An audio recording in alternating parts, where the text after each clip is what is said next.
Manx Radio's Update with Beth Espey.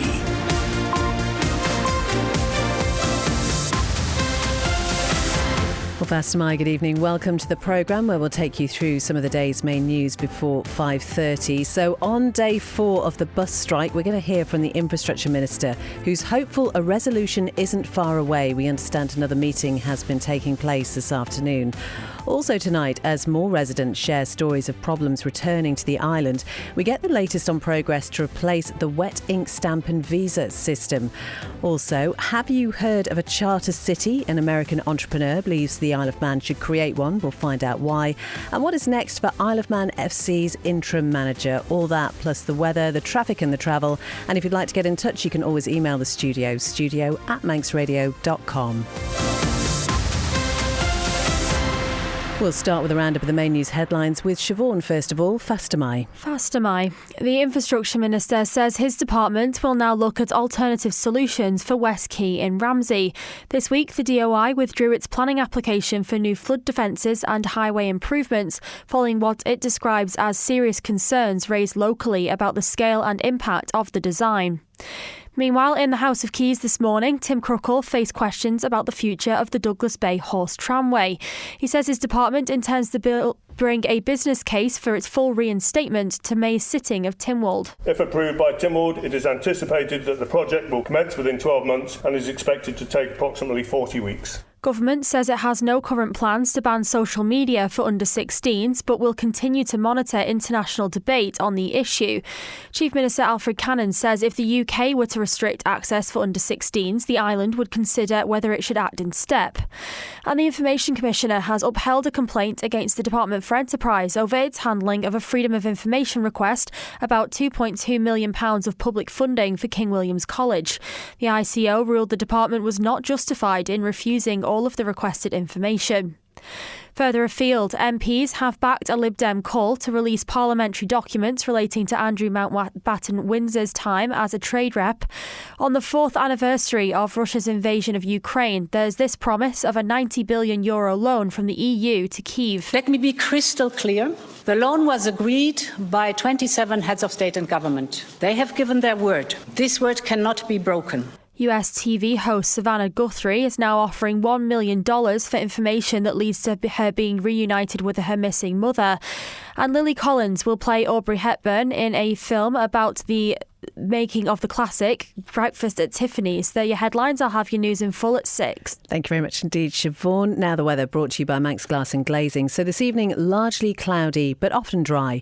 Still with a few outbreaks of drizzle, though, overnight, mainly for higher ground. Moderate to fresh southerly winds, minimum temperatures of around 9. Then tomorrow, some good news for you. A more persistent area of rain and drizzle in the morning. This will peter out later in the day, but there is an increased risk of mist and coastal fog patches. Fresh, locally strong south-west winds and top temperatures of 11. Manx Glass and Glazing can supply and install single, double and triple glazing. Call 674 573 or visit the showroom on the Snugborough Trading Estate. It's coming up to 5:05. Well, when the Infrastructure Minister, Tim Crookall, was on breakfast this morning, he told us another meeting was planned for this afternoon between his department and Unite the Union to resolve the strike by bus drivers on the island. So far, we haven't heard anything about how that meeting has gone, whether it's still ongoing. Obviously, if we hear anything before the end of this programme, we'll let you know. But Mr Crookall says offers have been made and turned down on both sides, but he is hopeful of the issue being sorted out sooner rather than later. Unite have come back with an offer which is being considered at the moment and will be discussed this afternoon, and they've changed slightly, and they change and we change, so somewhere in the middle there is hopefully some common ground that we can agree on.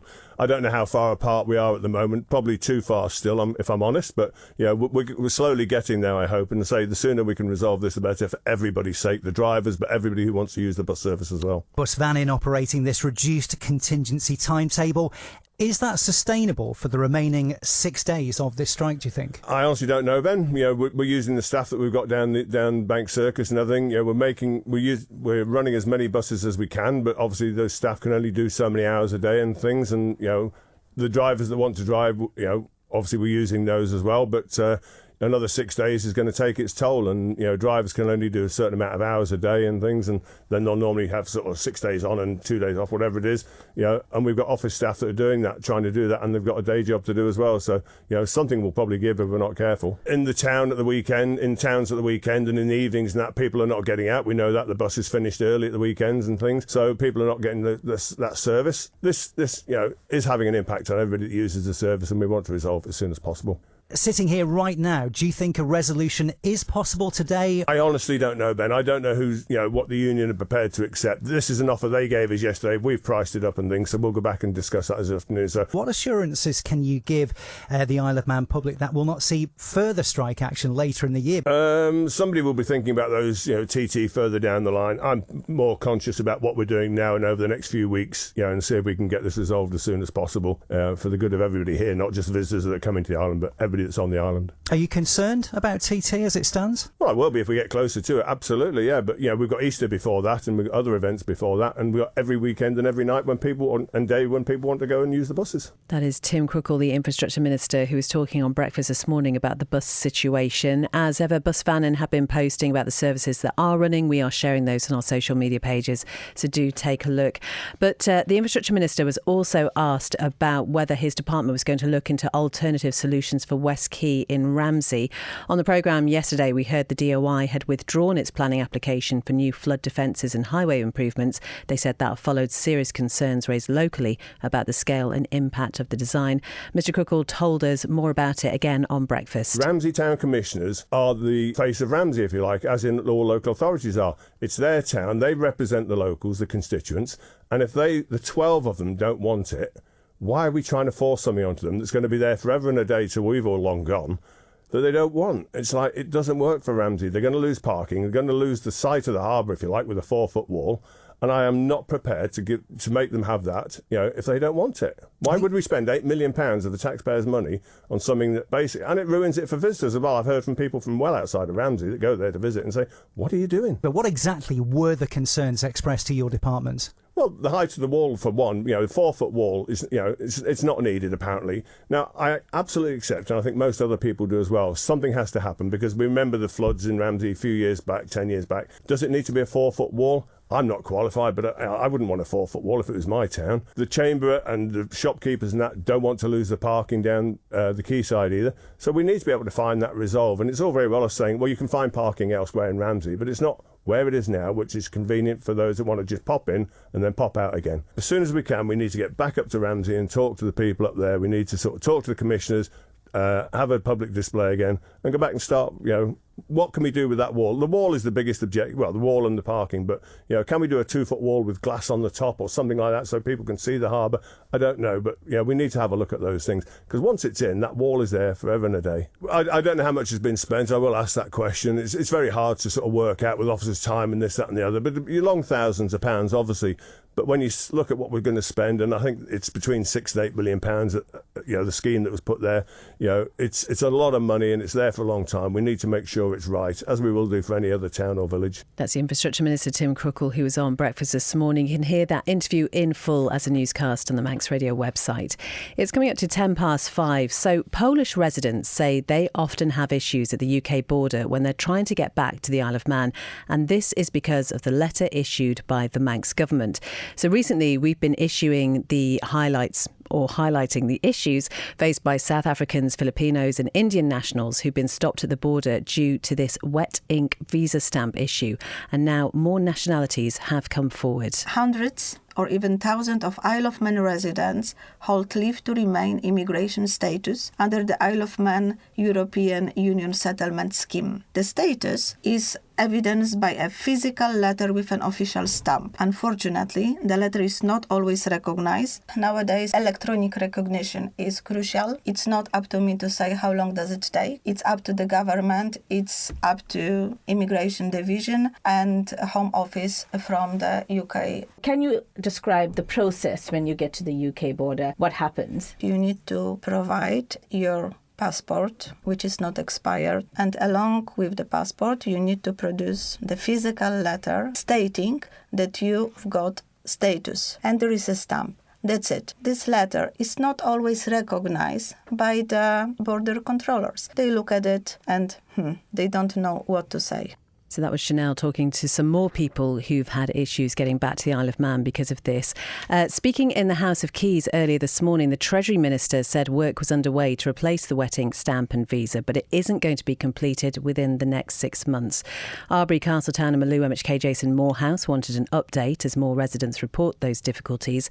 Minister Chris Thomas said a digitisation programme was being developed in partnership with the UK Home Office and the Channel Islands to introduce digital immigration products which will include electronic visas. E-visas are tied to the holder's travel document and replace physical immigration documents, such as wet ink stamps, allowing individuals to digitally evidence their immigration permission. E-visas also allow the holder to evidence their immigration conditions, such as right to work, and update their personal details through an online customer account. I'm not able to give an exact timeline for this work here today, except that I'm informed wet ink stamps and visa vignettes will not be replaced, unfortunately, in the next 6 months.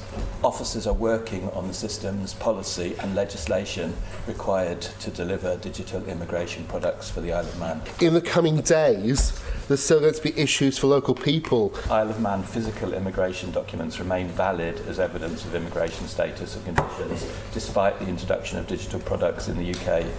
We are trying to do everything we can with our colleagues at the Home Office and the Channel Islands to make the situation better than it currently is now. Is there any possibility that we could use a fraction of our resources in jurisdiction and have a helpline so those people have an instant response and an instant solution? Say that Jersey and Guernsey both still use physical immigration documents, are in the same situation as the Isle of Man, and all 3 Crown dependencies are working with the UK Home Office to develop digital immigration products for their respective status holders. So that is the Minister Chris Thomas from Treasury there answering that question from Jason Morehouse. You can find out much more on the Manx Radio website. As I say, this has been an ongoing issue that we've been talking about in recent weeks.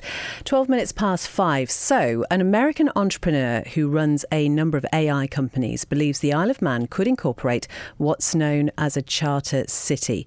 Now, Malcolm Collins' vision for the island is designed to attract global talent and high-growth industries that are unable to use heavily regulated markets. Well, Dave Moore is with me just now to explain more about what all this is about. And Dave, obviously the first question is, what is a charter city? Well, Beth, I'll try and make this as simple as possible. But it's an autonomous zone. It has different taxes and laws, and it's claimed it promotes growth and innovation with not so strict regulations around pharmaceuticals and artificial intelligence. Now, one was established in 2020 on Roatan, which is an island. It's a bit longer than the Isle of Man, just off the coast of Honduras. It's called Prospera and spans 600 acres. And this operates under a distinct legal and regulatory framework that granted autonomy from the Honduran government and is funded by venture capitalists. The scheme has proved controversial. There's been some failed attempts to establish some other charter cities around 10-15 years ago in the Central American country.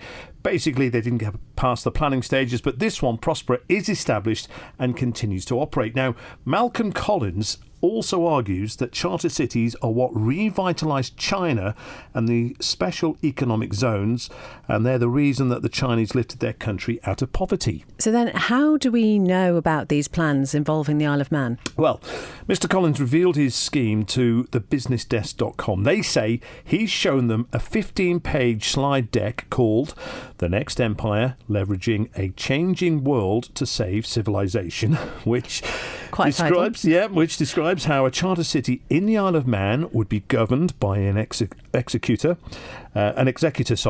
which you could say is like a dictator type figure, as they have full control of the government's laws and operational structure during their tenure. OK, so is this all pie in the sky, or should we actually give it some credence, do you think? Right, well, in his interview with businessdesk.com, Mr. Collins claims he's spoken informally to people connected with the Isle of Man, but declines to name them for fear they could lose their jobs, stressing any discussions are at a very early exploratory stage. Despite his enthusiasm, Collins is realistic about the political constraints around any charter city on the Isle of Man and describes current projects globally as very nascent. and acknowledged that attempting something here in the island today would be so politically explosive that he does not expect it to move forward soon. And in the piece, he's also quoted as saying the Isle of Man isn't in the European Union, but is close to the EU, and that's probably the best place you could get. And he adds, all you would need is a flight there. You wouldn't even need that much territory to set up something like this. Now, all of a sudden, you have a region to set up a pharmaceutical development location, new AI technology that can't run in the EU because there are lots of AI regulations in the EU, new sorts of medical testing and stuff like that. So then, are we aware that there's been any response to this on the island? Well, where do you start? I mean, locally. Who do you speak to? But businessnews.com say they've reached out to the Manx government, who have acknowledged a request for comment, but are yet to formally respond to any endorsement or rejection of the Collins plan. And let me finish, Beth, by saying this does follow on from the government's economic strategy, of course, which was published in 2022 and aims to make the island an attractive place to work as part of growing the size of population, in the hope that this will sustain and grow productive business and services. I'll just add as well, I'm hoping to speak with someone from businessnews.com very soon, and maybe we'll have more on this story tomorrow. Well, look forward to it. Dave, thank you very much indeed.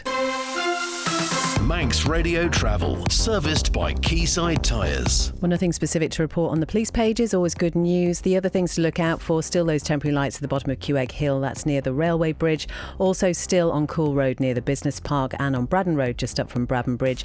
And in Port St Mary, 4 roads is closed for emergency drainage works, and that closure is between Castletown Road and Beach Road. Looking down at the airport, all looks pretty good, and at the steam packet as well. The Manxman due into Douglas around about 5:30, heading out again as usual at 7:15. Manx Radio Travel, serviced by Quayside Tyres. Call Quayside Tyres on 664417 to book your free vehicles winter check, so your vehicle is safe for you and other road users. It's coming up to 17 minutes past 5. Today marks 4 years to the day since the beginning of Russia's invasion of Ukraine. As you may have heard already, later this week, a frontline volunteer from the war will be on the Isle of Man to give a talk. Sean Pinner is an ambassador for the Manx charity Prevail Together and works to support Ukrainian government agencies with humanitarian assistance. Now, this charity was founded by Manx resident Chris Garrett, who was killed in action last year. Mr. Pinner will talk about his time fighting in Ukraine, including his capture by Russian forces, where he said he was tortured and forced to record propaganda videos. Chanel has been talking to him ahead of his visit. You go through ups and downs, and you've got to keep hope, because if you lose hope, hope in the military is quite an undervalued feeling, because you don't put hope into any mission or any plan, because if you're relying on hope in the military, you haven't planned well enough. So you don't really use it. But when all humanity is really stripped from you and you've lost everything, and they're trying to degrade you and bring you down to as low as you can get, sometimes hope's all you have left. And if you lose that, then you've lost everything. So I never lost hope about fighting. The British Army trained me well in what it was like in captivity. I'd had SEER training, survival, evade, resist and escape training. People say, were you thinking of home a lot? I was thinking, no. I was thinking of where I can get the next food, where can I avoid getting beaten, what would be coming next, and their angle they're going to take, and how I'm going to beat that. I'm very competitive by nature. So, I would have fought until the last. By the end of it, we were, all of us as a group, coming together and trying to fight the system like you would see in The Great Escape. We'd have daily meetings, daily chats, formulate plans, and trying to fight back against the system. You're still in a war, but you're trying to fight back. So I didn't have much time to really think of family. Gearing up for your trip to the island? Yeah, I mean, it's I've never been before. It's something I always wanted to go. My friend, as I've said before, is Chris Swampy Garrett, who this is the legacy. So we're trying to really raise some money for Ukraine, and part of that is actually coming to talk in the Isle of Man where he grew up, meet his family, and talk about the realities of war in Ukraine, using my book and my experiences there. And without volunteers, and I don't know if we'd still be here today. It's the volunteer community, the young sung heroes, everybody from paramedics to people that supply medical aid and vehicles through to engineers. So I don't think we'd be here if it wasn't for the volunteer force that come to Ukraine and offer to what essentially is a really dangerous war to be in. That is Sean Pinner talking to Chanel there. His talk gets underway at Ballacomene High School on Friday from 7 p.m. Full details on our website. And then straight after Update, it's an Island Live special where you can hear more of that conversation between Chanel and Sean Pinner. It is 5:20. Well, the FC Isle of Man manager Rick Holden could continue in the role next season. The former Premier League star took on the position in an interim capacity last September. Having guided the team from the relegation zone in the North West Counties Premier Division, he's open to discussing, he says, with the club about his future. Well, what's next is get these 11 games done. And then the club needs to, which we have discussed, need to sort of get a focus really where it's going, because it's a big drain on lots of types of people's resources in general. But I feel like it's job done and get out of the relegation zone. So we've done that. And yes, we've got up to 37 points, which is great. And I'd like to see them, really finish the season well with quite a few victories. And then people will have to sit down pretty quickly and work out what's going to go happen across the summer. That's kind of my final question, really, because you are still interim manager and having guided the team to safety. Would you be happy to continue in the role? Well, I'm happy to do football, but who wants to travel to Lancashire 23 times a year? Ask yourself that question, It's a tough ask. But, I've enjoyed it. And the reason I said, I'm 61. I mean, I'm not 41. But I've enjoyed it, yeah. And I stepped in to help out. But we'll have to sit down and talk about things, because it's a massive commitment. Everybody knows about my football past, and they sort of use that angle. Rick Holden, he's a footballer. Surely, he would love to do it, but it's got to work. A lot of thought has to go into decisions like that. But I'm not prepared to say yay or nay at the moment to anyone. I'm just going to get through these games. But I said to you in the previous sort of answer was I'm going to have to sit down people over summer and see where they're going with it. That's FC Isle of Man manager Rick Holden talking to Dave there. 5:22. It was World Mother Languages Day at the weekend, and to celebrate, Culture Vannin and Munjavega teamed up with a number of second language communities from across the island. Phil Gaughan has been talking with Tiffany Carouche, Culture Vannin's Year of the Manx Language Coordinator, who helped organise the event. I think that sometimes that we can just go through life and forget that we've got so much diversity here on the island, and I think that people have enjoyed being invited along to be welcomed into the Manx community and to all get to know each other. Galinda represented Zimbabwe at the event. Over the years, we tend to lose our culture, our roots, obviously because of moving away from home or maybe relocating and stuff. But this actually motivated me that, people can still hold on to their roots, learning, the Manx language, our own language. It just brings some pride and joy. Linda from Latvia enjoyed being part of World Mother Language Day. I just really love it. You kind of feel like you belong when there's different cultures representing, and it just goes to show that no matter where you're from, as long as you have your identity and we are all open-minded, it's just really lovely. You just feel really welcomed and lovely, yeah. Jojo visited the event. It's really an interesting and a great program, which I recommend that it keeps on going to bring all internationals together, that we can see ourselves as one people, that when you come to somebody's country, you don't see yourself as a stranger, you are welcoming. We from Ghana, if you go online, if you get a practical experience in Ghana, you see that Ghanaians are welcoming people. And we believe this event can cushion that here also on the Isle of Man. So we are happy to be part of it today. Yasmin represented Nepal. Everybody coming into Isle of Man saying that Isle of Man is our new home, and it's really basic that we need to understand like what Manx is all about.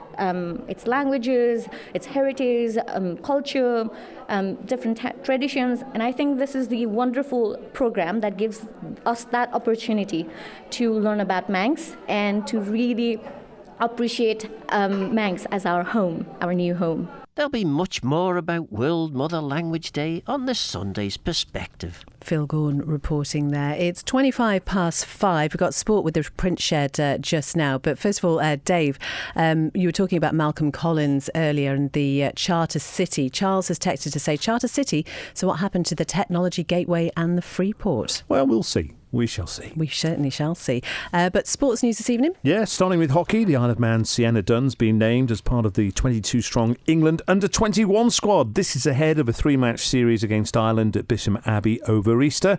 That's followed by the Euro Hockey Championship in the summer. Matthew Bostock capped a great weekend at the Lloyd's National Track Championships at Manchester at the weekend by claiming 2 cycling titles. He was crowned scratch champion as well as winning the elimination race. His hopes of a hat-trick of successes were dashed, though, when he finished 5th in the points race. On to the Isle of Man TT. KTS Racing's revealed Dominic Herbertson will also be racing for them in the Superbike and Superstock classes, having recently confirmed he'll contest the Supersport category in their colours. He's riding the BMW 1000RR, previously ridden by Josh Brooks.